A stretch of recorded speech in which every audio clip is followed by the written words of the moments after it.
जब कभी हम कोई जिज्ञासा रखते हैं तो हमें अपने मन के प्रश्नों का उत्तर मिलता है। और जब कभी हम प्रवचन सुनते हैं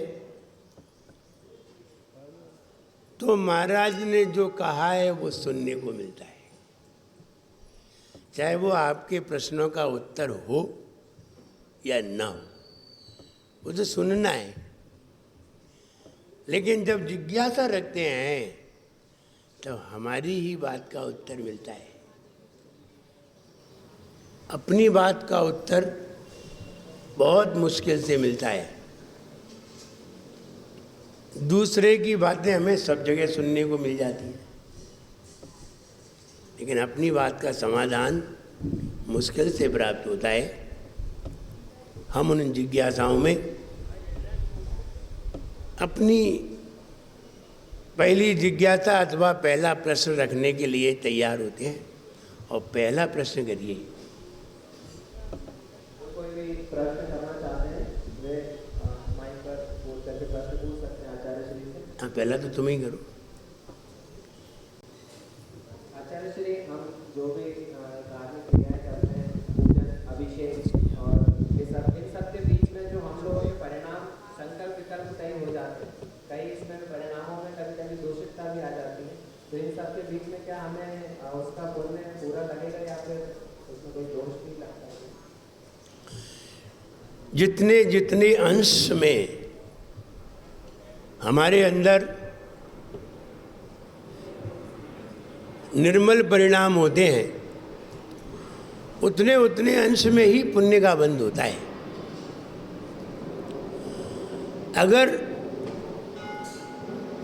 1 घंटे पूजन करने में 5 मिनट हमारे अच्छे परिणाम होते हैं, जिनमें हमारे अंदर त्याग का विचार आता है, जिनमें हमारे अंदर भगवान के गुणगान को गा कर के मन प्रसन्न हो जाता है, उन्हीं का फल मिलता है। बाकी तो जो हमारा मन वचन काय है, घर को त्याग करके मंदिर में खड़ा है, वो वाला पुण्य तो प्राप्त हो सकता है, लेकिन जो आनंददायी है वो वाला पुण्य प्राप्त नहीं होता। और अगर उसमें कहीं हम घर गृहस्थी के विचार आ जाएं तो फिर पाप का ही बंध होगा, पुण्य का बंध नहीं होगा। भले ही शरीर मंदिर में हाथ जोड़े खड़ा हो, फिर भी पुण्य का बंध नहीं हो सकता, क्योंकि भावों से ही सारे कर्मों का बंध है, न कि शारीरिक क्रिया से। इसलिए जितने अंश में हमारा मन उपयोग धार्मिक क्रिया में लगता है, उतने ही अंश में पुण्य का बंध होता है। आचार्य श्री, हमारा उद्देश्य तो हम उस धार्मिक क्रियाओं को और अच्छा बनाने के लिए संकल्प विकल्प होते हैं। अच्छा बनाने के लिए है और अच्छा करने के लिए है तो भी पुण्य का बंध होगा, क्योंकि हमारे परिणाम में तो निर्मलता की वृद्धि हो रही है, तो भी पुण्य का बंध होगा। लेकिन हमने बताया ना, जहाँ विषय कसाय घर गृहस्थी की बातें आ रही हैं तो फिर पुण्य का बंध नहीं होगा, आप भले ही मंदिर में बैठे हो। अगले जिज्ञासा करिए।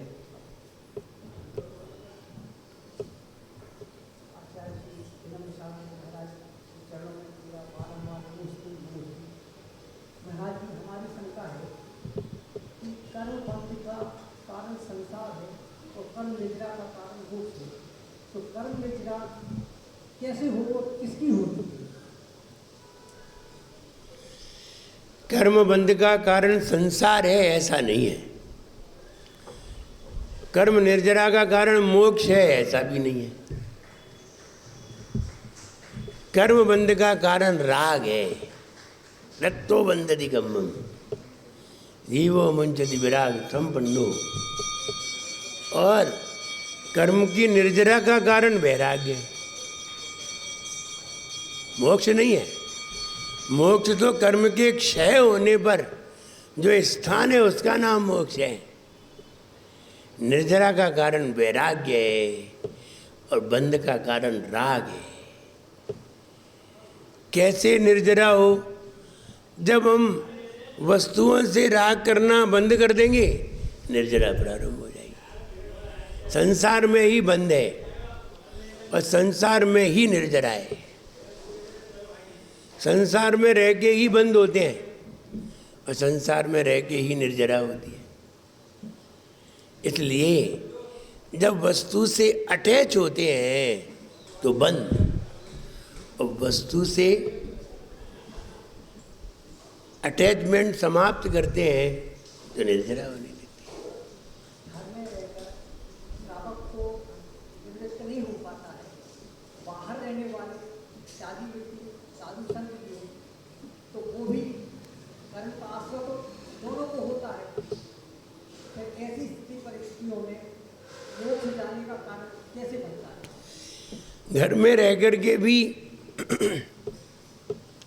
निवृत्त नहीं हुआ जाता और साधु बन कर के भी अभी निवृत्त नहीं हो पाते, तो अभी तो मोक्ष है ही नहीं। अभी नहीं, कभी तो है। तो कभी है तब ये ही मुनि महाराज इन सारी वृत्तियों से निवृत्त होंगे। अभी अभ्यास पे, बाद में प्रस्तुति पे आ जाएंगे। अभी प्रैक्टिस कर रहे हैं। तो जैसे ही चतुर्थ काल मिलेगा, जैसे ही अच्छा वज्र साहब नारायण संगनन का शरीर प्राप्त होगा और जैसे ही तीर्थंकर भगवान का समागम मिलेगा, वैसे ही वैसे कार्य होंगे। अभी वो है नहीं और इतनी शक्ति भी नहीं है। तो जितनी शक्ति है उसके अनुसार ही तप त्याग किया जा सकता है, ज़्यादा नहीं किया जा सकता।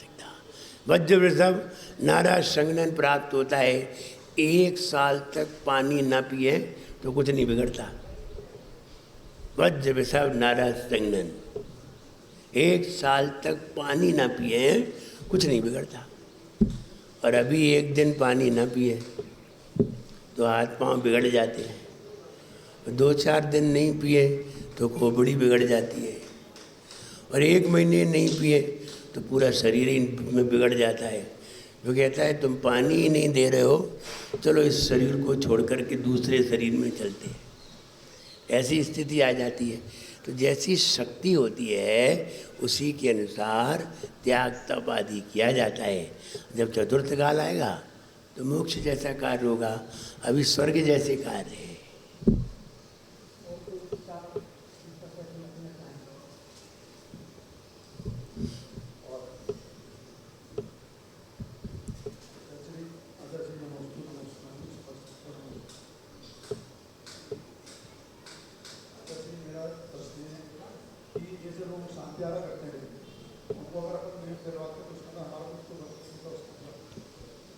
तुम्हें भी कुछ फल मिलेगा। अच्छा, तुम्हें दोस्त नहीं लगता। देखिए, सामने वाले व्यक्ति को हम नियम के लिए कह देते हैं, ये हमारी एक अच्छी भावना है। सामने वाला व्यक्ति गुस्से में आ जाता है, तुमको रोते नियम दिलाने वाली हो सकता है। और सामने वाला वो महाराज के सामने कुछ नहीं गए, बोले बाहर आओ फिर बताएंगे तुम्हें। तो ऐसा भी आ सकता है उसके मन में। तो वो अगर त्याग करता है तो निश्चित है उसका 17% उसे भी प्राप्त होता है जो त्याग कराता है। और उसको तो हो ही रहा है, उसको तो 100% मिल रहा है, लेकिन 17% कमीशन उसे भी प्राप्त हो जाता है जो त्याग कराता है। इसलिए त्याग कराना ठीक है, वो गुस्से में भी करे तो भी ठीक है और वो गुस्सा करे तो भी ठीक है। हाँ, शांति धारा करते समय या तो धन का त्याग करे, धन है तो धन का त्याग करे, उसी से ही तो तुम्हें राग है। और धन का त्याग नहीं करते हैं तो कोई नियम धारण करें, संकल्प करें कि हम आज रात्रि में पानी नहीं पिएंगे, हम 5 दिन तक रात्रि में पानी नहीं पिएंगे, ऐसे संकल्प करें। तो ये संकल्प भी हमारे बहुत काम के हैं। धन का त्याग तो ज़्यादा काम का नहीं है, लेकिन ये संकल्प बहुत काम के। ये संकल्प तुम्हें रत्नत्रय तक ले जाएंगे। और बेवाले संकल्प, तुमने 1000 रुपये दान कर दिए, ये संकल्प तुम्हें रत्नत्रय तक नहीं ले जाएगा। ये तो तुम्हें और संसार में फंसाएगा। ये वाला त्याग तुम्हें संसार में रुलाएगा और फंसाएगा। 1000 दान किए, 1 लाख प्राप्त हो जाएंगे, तो तुम फंसे कि निकले? और ज़्यादा फंसोगे। धन का त्याग किया, नियम लिया नहीं, संयम की कोई बात नहीं की, तो तुम्हें 1 लाख रुपए और मिल जाएंगे, तो तुम कहो मुझे मज़ा आ गया। फिर 1 करोड़ मिल जाएंगे तो और फंस जाओगे। वैसे तो दीक्षा लेने के भाव हो रहे थे, अब वो 10 करोड़ रुपए मिल गए, अब कह रहे अब बाद में लेंगे। आगे भाव बदल गए। इसलिए धन तो तुम्हें और संसार में फंसाएगा, लेकिन अगर तुमने रात्रि में पानी का त्याग किया है तो निश्चित तुम्हें रत्नत्रय की ओर बढ़ाएगा।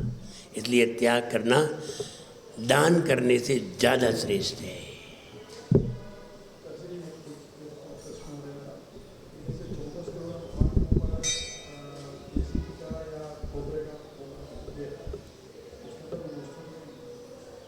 देखिए, तुम रोज लगाओ तो भी दोष नहीं है, और 14 को लगा रहे हो तो तुमने एक नियम बना रखा है। ये बताओ,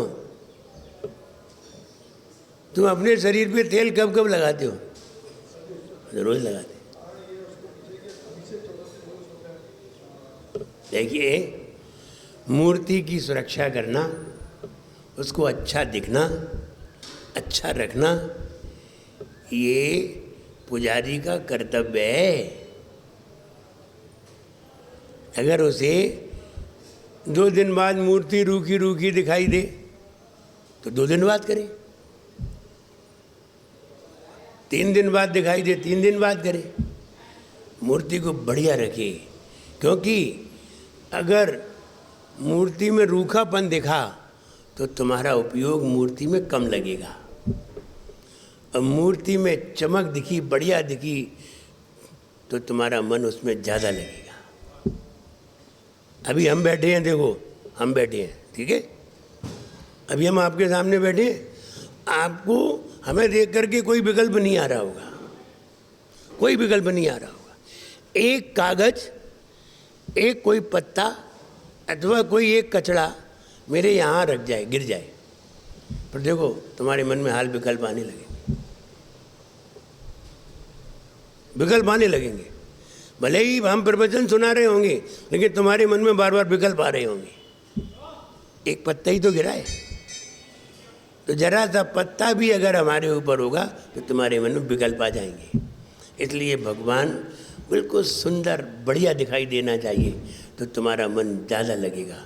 और भगवान में जरा सी भी कुछ दिखाई दी, एक बूंद या पानी भी दिखाई दे जाए, तो तुम्हारा पूजा में मन नहीं लगेगा, मन नहीं लगेगा पूजन में।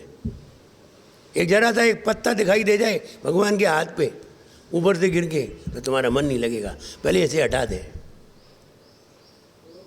ऐसे ही हमें भगवान को बिल्कुल बहुत स्वच्छ शानदार रखना चाहिए, जिससे कि देखने वाले का भी मन लगे, पूजन करने का वाले का भी मन लगे, सबका उनको देख करके मन आनंदित हो। ऐसा करना चाहिए। क्या?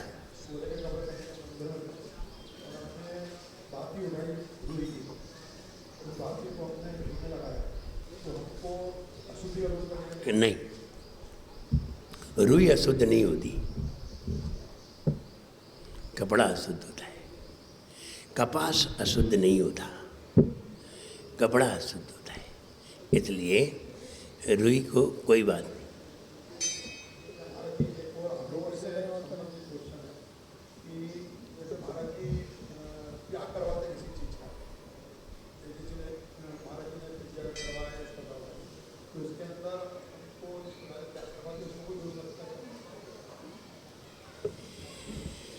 महाराज को जब आहार लेते हैं तो महाराज को उन्हीं लोगों को आहार देना चाहिए जिन्होंने रात्रि में भोजन का त्याग किया है, जिन्होंने जमीकंद का त्याग किया है, जिन्होंने अवक्ष का त्याग किया है, उन्हीं को आहार देना चाहिए।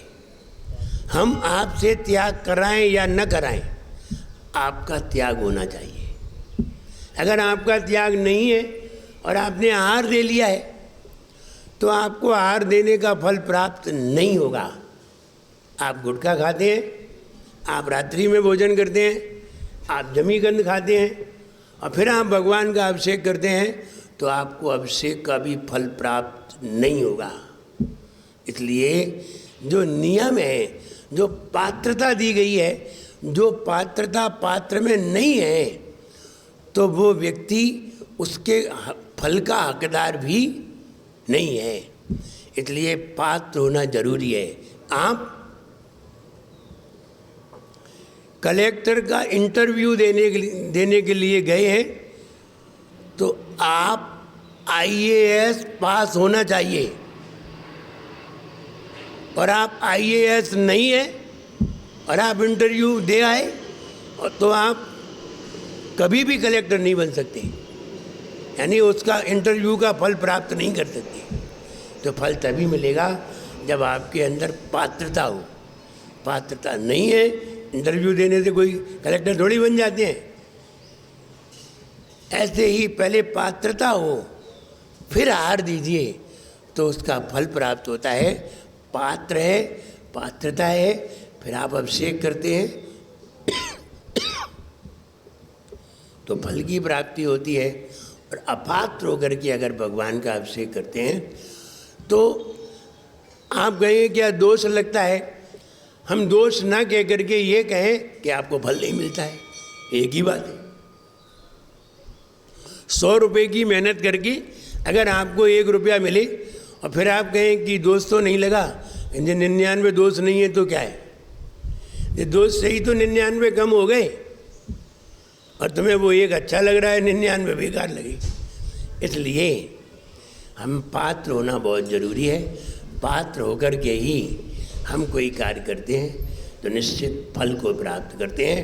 जो कोई रात्रि में चारों प्रकार के आहार का त्याग करके मुनिराज को आहार देता है, अवक्ष का त्याग करके मुनियों को आहार देता है, ध्यान रहे ये व्यक्ति बहुत जल्दी एक दिन संयम को प्राप्त होकर के खुद महाराज बन जाता है। ये फल है, ये फल मिल गया उसे। वरना आहार देने वाले मुनिराज भी बन जाते हैं, आहार देने वाले आचार्य भी बन जाते हैं, आहार देने वाली आर्यिकाएँ भी बन जाती हैं और आहार देने वाले घर में भी पड़े रहते हैं। अब कहो आहार का फल क्या है? रत्नत्रय की प्राप्ति है। तो जो पात्र होते हैं उन्हें रत्नत्रय का फल प्राप्त हो जाता है। जो हमारा 1 महीने के लिए आलू का त्याग है, 1 महीने के लिए रात्रि के, ये पात्र हैं, ये 1 महीने तक के पात्र हैं, इसके बाद तो ये अपात्र हो जाएंगे। इसलिए उनको रत्नत्रय की प्राप्ति कभी नहीं होती।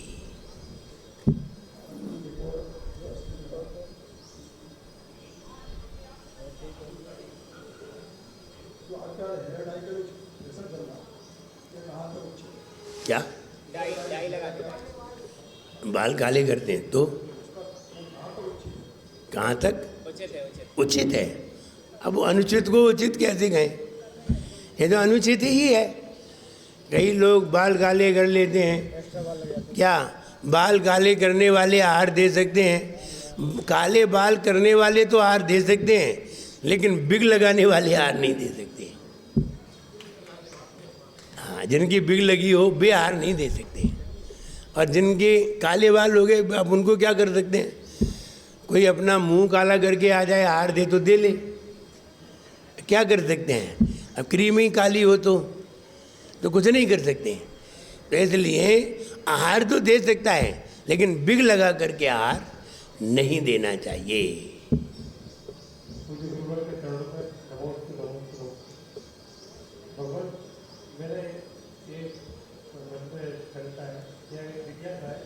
कि दर्शन करते समय भगवान की प्रतिमा में कौन से हमें ध्यान रखना चाहिए जिससे कि एकाग्रता लगेगा और सोचने ज़्यादा रहता है? जब दर्शन करते हैं तो भगवान को कहाँ पर देखना चाहिए? एक तक होकर के कहाँ दृश्यमान होना चाहिए, कहाँ देखना चाहिए जिससे कि हमारा मन ज़्यादा लगे? सबसे ज़्यादा आँखों में देखना चाहिए। सारे रहस्य आँख खोलती है, न नाक खोलती है, न मुंह खोलता है, न कान खोलते हैं, न शरीर खोलता है। सारे रहस्य आँख खोल देती है। जब बच्चे को माँ डांटती है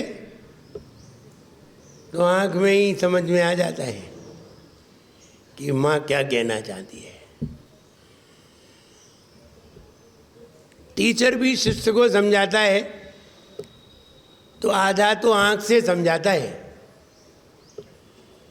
आधा मुंह से समझ में आ जाता है, और बचा कुछ है वो एक्शन से ही समझ में आ जाता है।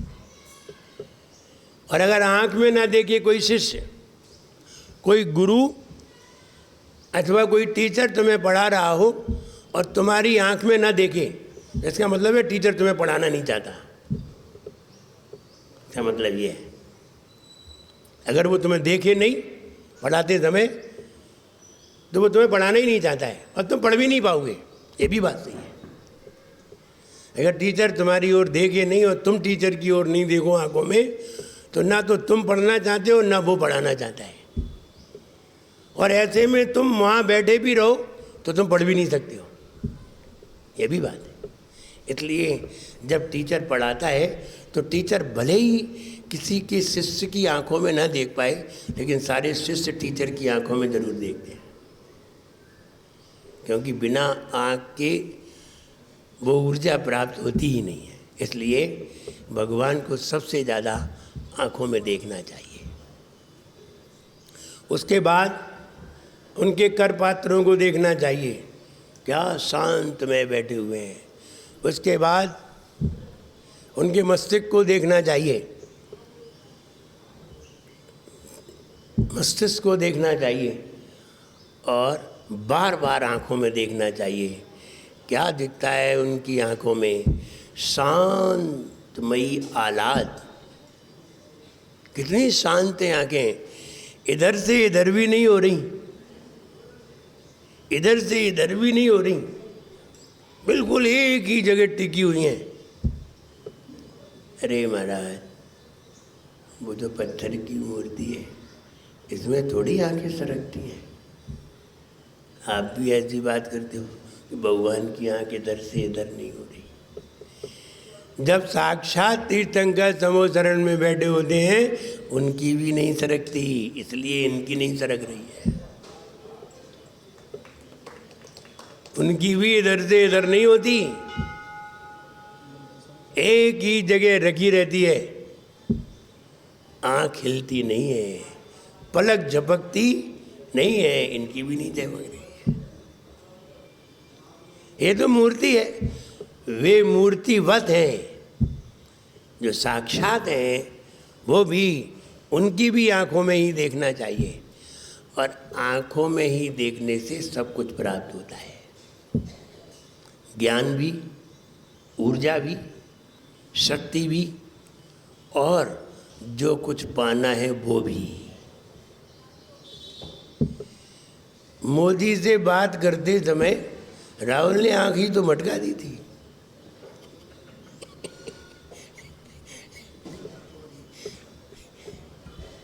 केवल आँख ही घुमा दी थी बस, उसने में तो हड़कंप मची ना। उसकी वीडियो रिलीज हो गई थी। तो कहने का मतलब ये है, आँख ही व्यक्ति के सारे भावों को प्रदर्शित करती है, और जब मूर्ति बनती है तो सब कुछ बन जाता है। आँख, नाक, कान, मुंह, शरीर, हाथ, पाँव, उंगली, नाखून सब बन जाते हैं।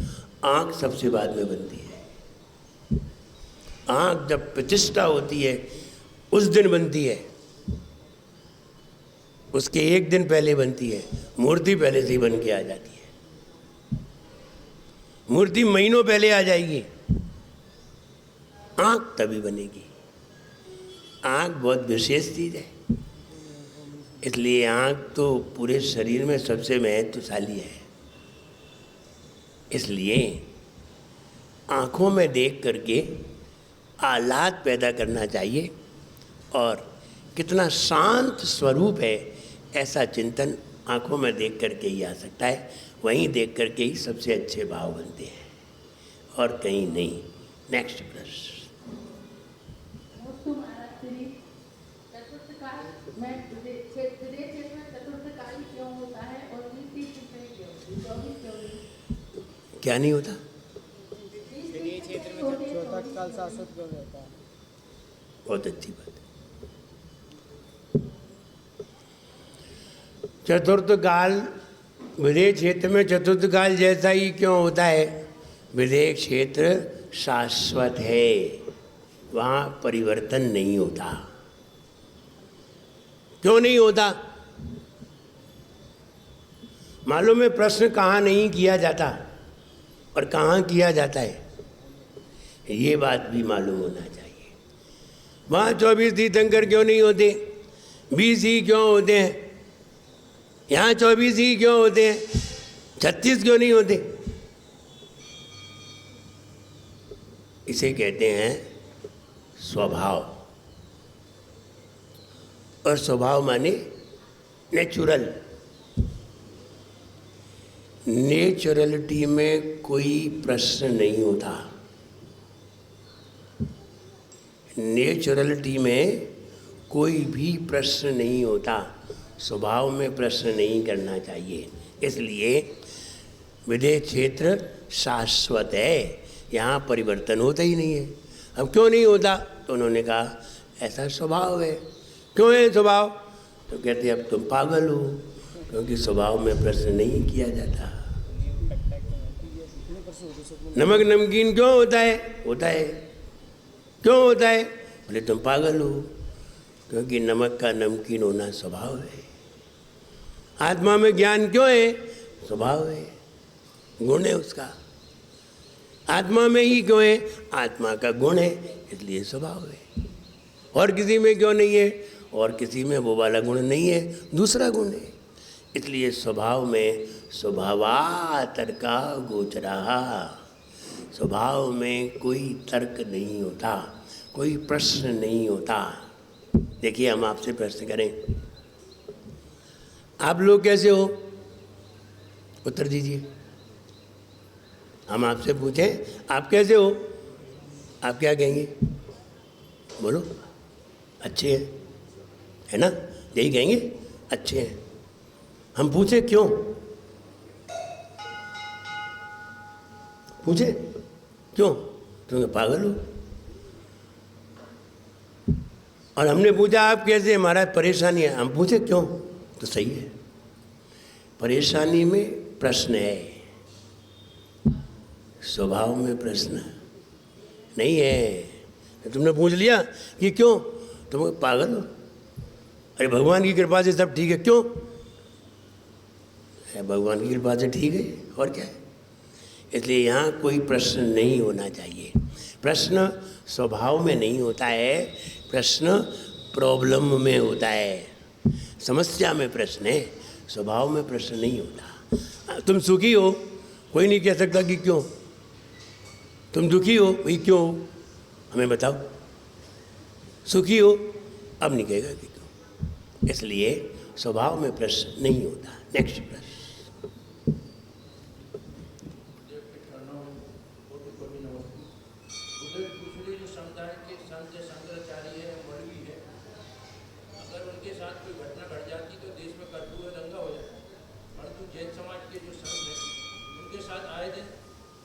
व्यवहार हो रही है, जैसे अभी उत्तराखंड में जैन मुनियों के साथ हुआ और टीकों की हो रही है। आप लोगों के प्रवचन, गुरुदेव के प्रवचनों से जैन समाज को बोलते हैं कि अहिंसा प्रेमी बने रहो, हिंसा मत करिए, लेकिन उन लोगों को और हौसले बुलंद होते हैं। और जैन समाज को और समुदाय के जो लोग हैं, नेता बने, वो भी बोलते हैं कि अगर जैन संत हैं तो छत्रपति भगवान जैन समाज के हैं। परंतु तब तक ऐसे अहिंसा प्रिय बने रहे जैन समाज के श्रावक, क्योंकि उनको और हौसले बुलंद होते हैं। आए दिन ऐसी आप प्रश्न करिए, प्रश्न क्या करना चाहते हैं? ये तब तक अहिंसा प्रिय से श्रावक बने रहेंगे, वो आचार्य श्री गुरुदेव लोग हमारे उनको माफ कर देते हैं, वो क्योंकि दुरा करते हैं। ये कोई प्रश्न नहीं है, आप प्रश्न करिए। प्रश्न मेरा यही है, गुरुदेव ऐसे कैसे कब तक चलेगा? ये आए दिन हो रहा है, जैसे आप उत्तराखंड में घटना। जब तक आप कम संख्या में रहेंगे तब तक चलता रहेगा। ज़्यादा संख्या वालों की कीमत है। आपकी संख्या कम है, आपकी सुनवाई कम होगी। जहाँ संख्या ज़्यादा है, सुनवाई ज़्यादा होगी। आप बहुत सारी संख्या में लेकर के कोई बात कहें तो आपकी सुनवाई होगी। इसलिए कब तक चलेगा? जब तक आप कम रहेंगे तब तक चलेगा। जब तक जब अभी तो यही होना है, आगे बताया है, शास्त्रों में ही बताया है कि जब पंचम काल के 3 वर्ष 8 माह 15 दिन शेष रह जाएंगे तो मुनिराज से मांगा जाएगा। आप कुछ नहीं देते हैं, हमारे राज्य में कैसे रहते हैं? पहले हमें दो, पहले हम क्या दें? मेरे पास कुछ नहीं है, जो भी हो वो दो। तो श्रावक आहार देगा तो भाई आहार दे देंगे, अंतराय हो जाएगा। जब वो मुनिराज से मांग सकता है, मुनिराज के आहार में से मांग सकता है, अभी गनीमत ये नहीं हो रहा है, लेकिन ये बाद में होगा, ये भी होगा। कब वो क्यों होगा? क्योंकि तुम 4 ही होगे, अभी हजारों में होगे, इसलिए तुम्हारे साथ ऐसा होगा। राजा ही करेगा, राजा ही करेगा, और कोई थोड़ी करेगा।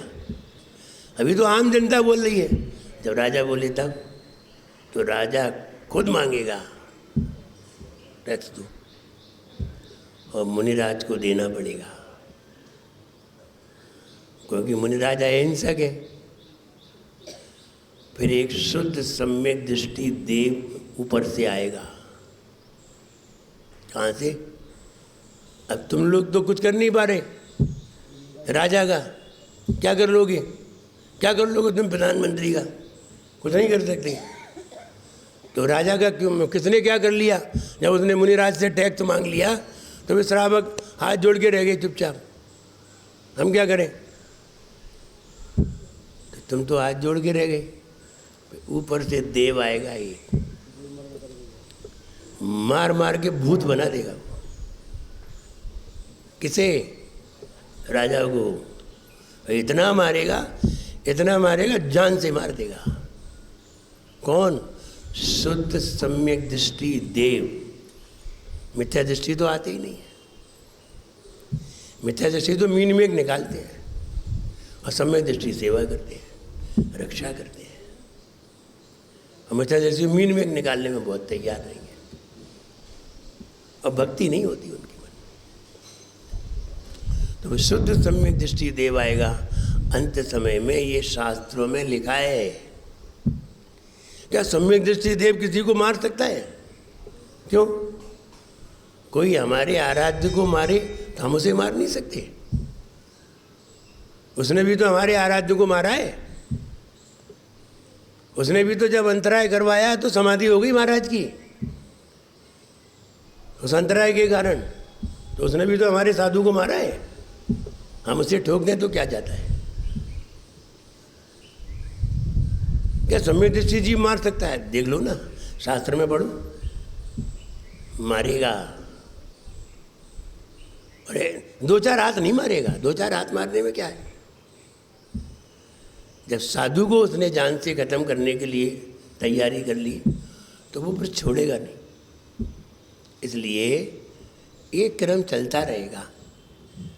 सही बात तो ये है कि ये स्थितियाँ परिस्थितियाँ आ सकती हैं, ऐसा नहीं है नहीं आ सकती हैं। मैं शिखर जी से आ रहा था, अचानक एक मोटरसाइकिल वाला ड्रिंकर आके उसने मेरे सामने मोटरसाइकिल रोक दी और आकर के बोला, हु आर यू? अच्छा, खड़ा हो गया मेरे सामने। Who are you? अब इतने सारे महाराज बोले आवाज़ पकड़ ले तो मैंने सबको रोका, मैंने किससे बात करने तो क्या कह रहा है, तो एक ही बात कही, हु आर यू। तो 2-3 बार उसने जब कहा I am a saint, are you, अब वो चुप, अब वो इधर उधर देखे। काम ने कहा बोलो तो क्या बोलना है।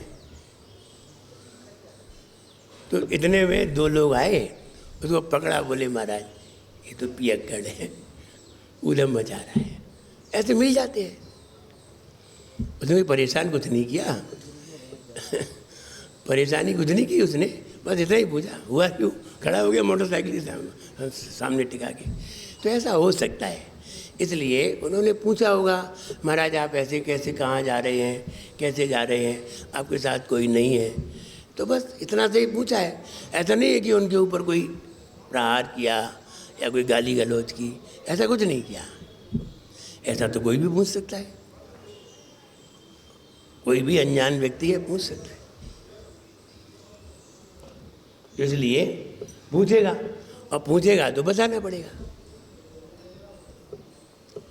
इसलिए हमारा कहना है कि हम अल्प में हैं और अल्प संख्या में है, तो अल्प संख्या में है तो फिर वैसे ही रहेंगे। इसलिए तुम ये कहो कि अपने ऊपर ऐसा होता है, उनके ऊपर ऐसा होता है, तो ये उनका बाहुल्य है और कोई बात नहीं। और सही बात तो ये है कि अपनी समाज को ध्यान देना चाहिए। अपन बाद में बात करते हैं, पहले तो ध्यान नहीं देते कि हम साधु का विहार कराएं, हम साधु को वहाँ तक ले जाएं, वहाँ तक छोड़ने जाएं। कोई महाराज जा रहे हैं तो हम ऐसी टीम बनाएं, तो हम अपने मोहल्ले की टीम बना लेते हैं और अपने नगर से वहाँ तक छोड़ के बस निपट जाते हैं, तो बाद में दुखी होते हैं। इसलिए हमें ही उनकी रक्षा पे ध्यान देना चाहिए। नेक्स्ट प्रश्न। इसमें अपन जो अल्पसंख्यक हैं और बहुसंख्यक से मुकाबला करने की सोच नहीं रहे हैं, मगर अगर अपन अपनी क्वालिटी गुणों को बढ़ाएंगे तो अपन उनसे कुछ हद तक अपन अगर दूसरे लोग ले सकते हैं। जरूरी नहीं कि लड़ाई करके। देखो कहीं क्वालिटी की कीमत होती है और कहीं क्वांटिटी की कीमत होती है। तो जहाँ जो लोग क्वालिटी से समझना चाहते हैं उन्हें क्वालिटी से समझाइए, लेकिन जो लोग क्वांटिटी से समझना चाहते हैं वहाँ तुम्हारी क्वालिटी काम नहीं आएगी, वहाँ क्वांटिटी काम आएगी। अब नेता बनना है तो क्वालिटी काम नहीं आएगी, तुम चाहे MSc हो चाहे MBA हो, कोई फर्क नहीं पड़ता है ना। चाय बेचने वाला भी प्रधानमंत्री बन सकता है। हमें कहाँ है क्वालिटी, क्वांटिटी की बात है। इसलिए जहाँ जैसी आवश्यकता होती है वहाँ वैसा ही करना चाहिए। पदों पर बैठे हों, उच्च नेता बने हों, इसका उसमें अपन बहुसंख्यकों को नहीं कर सकते हैं। आप उच्च पदों पे बैठे हो वहाँ भी क्वांटिटी से ही पहुँचेंगे, वहाँ भी क्वांटिटी ही ले जाएगी, क्वालिटी नहीं ले जाएगी। क्वालिटी कितनी भी अच्छी हो, भोपाल में कितने भी अच्छे हो, तो विधायक नहीं बन पाओगे। वो बढ़िया पढ़े लिखे से जज हो जाओ, नहीं बन सकते, क्वांटिटी काम आएगी। इसलिए हर चीज़ की जहाँ जैसी आवश्यकता होती है वैसा ही होना चाहिए।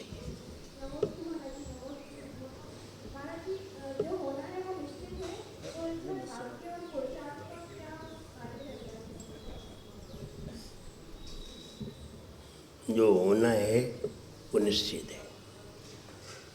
ये कितने का?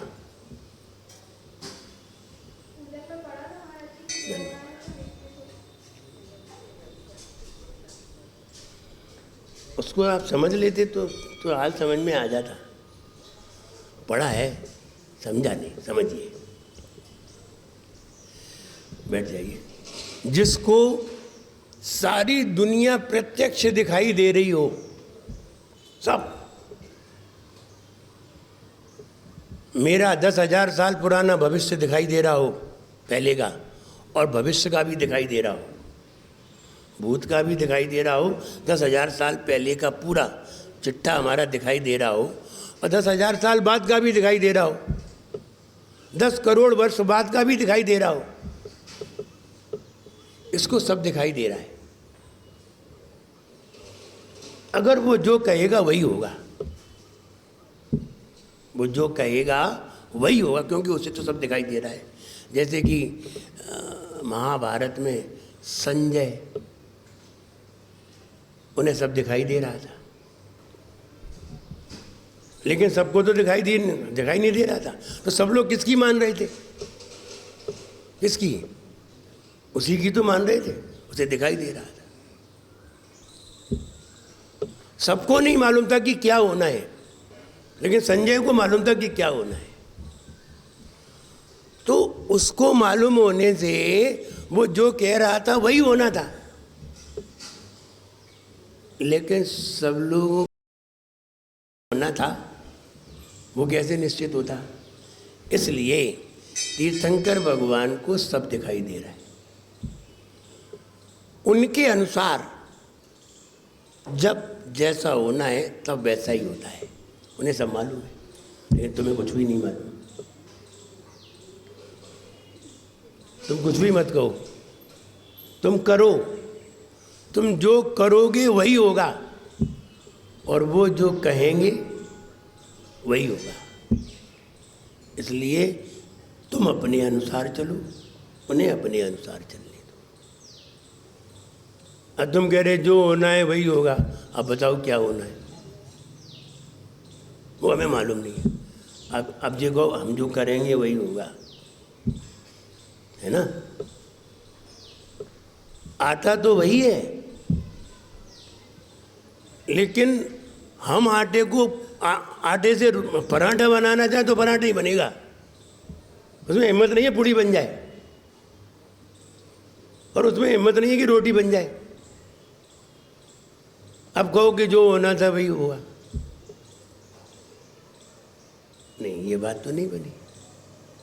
आटा तो वही है, अब जो हम चाहेंगे वो होगा।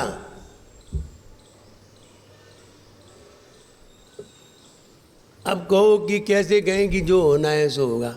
हाँ, अनंत भगवान को दिख रहा होगा कि 1 घंटे बाद क्या होगा इस आटे का, तो वो कह देंगे पराठा बनेगा। अब उनने कह दिया है तो उनने तो सही कहा है, लेकिन तुम्हारे अनुसार सही नहीं है। इसलिए जो जो देखी बीतराग ने सो सो सी बीरा रे, अनहोनी कबहू ना होए काहे हो तधीरा रे। सुना है कि नहीं? 2 ही लाइनें सुनिए कि 4 सुनिए? 2 ही सुनिए। जो सोसी जो जो देखी बीतराग ने सो सो सी बीरा रे, अनहोनी कबहू ना होए काहे हो तधीरा रे। 2 लाइनें और सुनो। क्या क्या देखी बीतराग ने तू क्या जाने बोरा रे, क्या क्या देखी बीतराग ने तू क्या जाने वीरा रे, वीतराग की वाणी पाकर दूर करो भव पीरा रे। 2 लाइनें और सुनो नीचे की, ऊपर की सुन लेते हो सब, लोग अपने मतलब की सुना देते हैं, और जहाँ मतलब कटता है वो छोड़ देते हैं। तो क्या देखा है उन्होंने तुम्हें नहीं मालूम, इसलिए हम कर्तापने में है, हम स्वानुभव में नहीं है, कर्तापने में है। हम करता है, इसलिए हम जैसा करेंगे वैसा होगा। जो जो होता है वो होता रहेगा, वो अपने कर्म के बाद पता चलेगा कि क्या होना था, है ना? कर्म के बाद पता चलता है कि क्या होना था। पहले हम बीज डालते ही हैं, बाद में फसल चाहे नष्ट हो जाए चाहे फसल आए, इसका हमें पता नहीं होता। अगर यही पता होता कि नहीं अगले अब पता नहीं है तूफान आएगा, ओले पड़ेंगे, हम फसल लगाएं कि नहीं लगाएं, पहले पता कर लें ओले पड़ेंगे कि नहीं पड़ेंगे, तो तुम फसल नहीं लगा पाओगे। इसलिए क्या होना है ये हमें नहीं पता करना चाहिए, क्या करना है इस बात पे जरूर ध्यान देना चाहिए। नेक्स्ट प्रश्न, अंतिम प्रश्न, ये सही है? आगे वो तो सवाल हो बजा।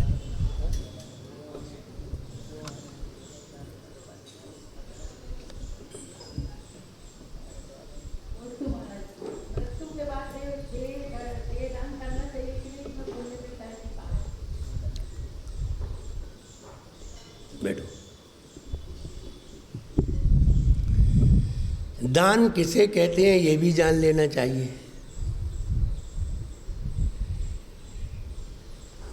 जो हमारे पास परिग्रह है उसका दान किया जाता है।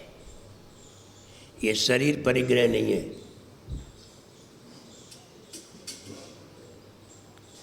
परिग्रह धन है, दान आहार है, दान औषधि है, दान ज्ञान है, दान अभय है। ये है देने योग्य। करुणा दान नहीं है, करुणा भाव है। दया दान नहीं है, दया भाव है। कन्यादान नहीं है, ये लोकोचार है। कन्यादान, रक्तदान, नेत्रदान, ये किसी शास्त्र में पढ़े तो ये कहाँ से आए? लोगों से। तो ये लोकाचार है, शास्त्र से तो नहीं आए, महापुरुष से तो नहीं आए, तीर्थंकर से नहीं आए, आचार्यों से नहीं आए, महापुरुषों से नहीं आए, तो किन से आए? लोगों से। तो इसे क्या कहेंगे? लोकोचार। ये आगम नहीं है। इसलिए पहली बात तो ये है कि अब तुम मर गए हो, अब दान का फल किसे मिलेगा? तुम ही मर गए, अब किसे मिलेगा फल? मरे मराई को तो मिलेगा नहीं। और जो दे रहा है उसका कोई परिग्रह नहीं है वो। तो बताइए ये दान कैसे है? ये किसने कहा ये दान है? कहा किसने? मुझ शकल तो जान ले उसकी हम। ये पता नहीं किसने कह दिया। अब कोई कुछ और कहने लगे तो तुम उसे वही मान लोगे। ये तो बात नहीं बनी। इसलिए पहले हमें समझदारी आना चाहिए, हमें शास्त्रों का अवलोकन करना चाहिए, महापुरुषों का चिंतन सुनना चाहिए, समझना चाहिए, फिर जानना चाहिए कि दान क्या है। और ये कह रहे हैं वो दान है या नहीं। ना रक्तदान है, ना नेत्रदान है, ये कोई भी दान नहीं है। ये हमारे शरीर के अंग हैं, और शरीर के अंग देना दान नहीं है। पर वस्तु का नहीं पढ़ते हो? स्वस्याति सर्गोदानम। परिभाषा सुनो, स्वस्याति सर्गोदानम, जिससे मेरा भी कल्याण हो, दूसरे का भी कल्याण हो, हम भी मोक्ष मार्ग पे लगे, वो भी मोक्ष मार्ग पे लगे, उसको देना दान है। आ रही समझ में दान की परिभाषा?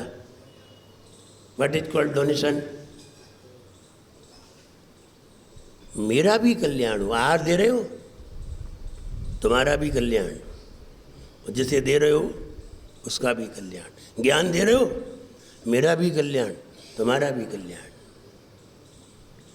मेरा भी कल्याण हो, मेरा भी हित हो, दूसरे का भी हित हो, उसे दान कहते हैं। अब मुर्दे को दान दे दिया,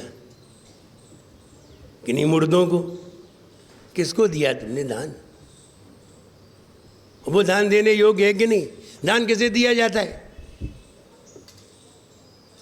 दान 4 प्रकार, 4 संघ को दीजिए। किसे दिया था मुर्दे को? मुनि महाराज को। फिर संघ को दिया था, और तुम उसे दान कह रहे हो। अरे जरा थोड़ा सा दिमाग रख लेते, समझ जाते कि दान किसे कहते हैं और दान की परिभाषा समझ लेते। तत्वार्थ सूत्र में 7वें अध्याय में स्वस्याति सर्गोदानम,